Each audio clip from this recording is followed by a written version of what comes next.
Everybody talking about this fight. Floyd Mayweather, Conor McGregor, taking place August 26th out in Vegas. And with us now, a man that was a world champion in 2 different weight classes. And he'll be working the pay-per-view broadcast for Showtime Boxing. Brooklyn's own Paulie Malignaggi. And you go out to Vegas, and I read in the paper, I'm on vacation, that you and Conor Sparred gets nasty. I'm like, oh, we better get the story I did on him on the air. We do.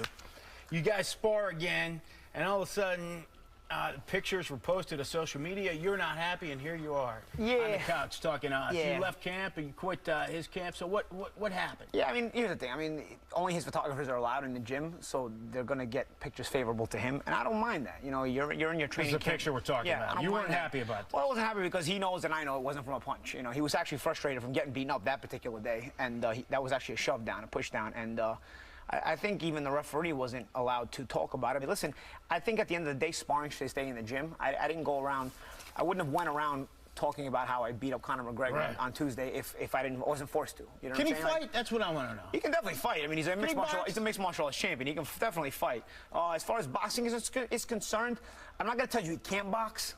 You know, I'm not going to say that.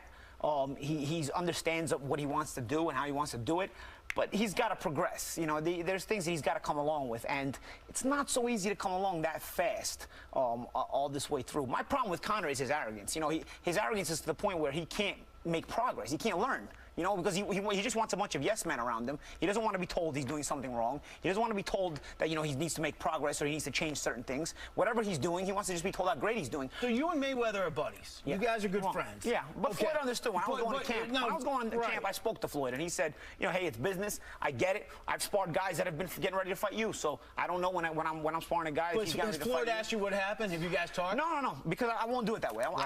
You know, I have an ethical side of me. See, I'm not like Conor McGregor, who, even if I had knocked down Conor McGregor and I had a picture of it, I wouldn't post it on social media. Let alone Conor, who didn't knock me down, it was a push down, tries to play it as it's a knockdown. You know what I mean? He's trying too hard to sell it for me. Have you guys talked at all? Well, I know you guys didn't like each other going into this. We talked very sporadically in camp. It wasn't like that. You said you wanted to knock his beard off back in December. Well, yeah, you know, at the time, you know, you're trying to get a fight. I think I've been in a war of words with a lot of guys who also tried to fight me when I was a boxer, but then if the fight didn't play out, I was always cool with them. You know, I've done that with multiple named fighters. So I thought me and Conor would be pretty cool once the fight didn't happen, and I was coming to help him to spar. But you know, obviously he took it a little personally. He's a little bit of a weird guy in that way. Because you mature past that at a certain age, and at 29 years old, you figured he'd be a little bit more mature than that. But my problem wasn't just with the sparring. My problem was with the way he treats people, the way he treats the other sparring partners. He's a bit on the cheap side. You know what I'm saying? You have a $100 million fight. I think you could splurge a little bit more on training camp, especially the way you treat the sparring partners and the living quarters and whatnot. I asked for nothing, no special treatment. I wanted to be like the sparring partners. I wanted to have, in a token of good faith, I wanted to go over there and stay with the sparring partners. I didn't negotiate my price. Whatever first price they gave me, I accepted that as far as payment was concerned, which I never got paid, by the way, because I left. But I never tried to make things difficult for them. But I assumed things would at least be on a moderate living conditions. You know what I'm saying? And they really weren't, like I said, a little bit on the cheap side. And I wasn't. I haven't been, I put it like this to people. I have never been part of a $100 million fight, but I've been part of multiple fights where there's been $1 million purses in there. And so once you're part of seven and 8-figure purses, or 9-figure purses in his case, you understand how to treat the training camp and how to properly budget it without being too cheap, but without overspending. You know, there's people involved, there's a team involved, and you need to take care of them too.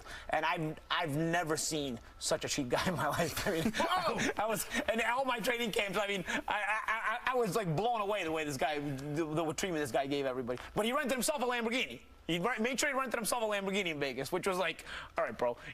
So what is it about? What, you don't respect anybody else? I mean, these are the people that are helping you. You're not. It's about status with you. I didn't understand what it was, but you know, I could talk to you about this all night, but you're going to drop some more knowledge on Paulie Malignaggi, Brooklyn to the World, your podcast. You're going to tape that tomorrow, post it probably tomorrow night, and then you're working the pay-per-view fight, which I'm going to buy. Yeah, and of course, and I'll get into the tactics and the breakdown of the styles on the pay-per-view, because I really don't want to get into the tactical stuff he does or doesn't do right now, because I don't think it would be ethical, and also, you know, Floyd could find out, and I don't want to take away the integrity of the fight. I may not like him on a personal level, but I do want to keep the integrity of the fight.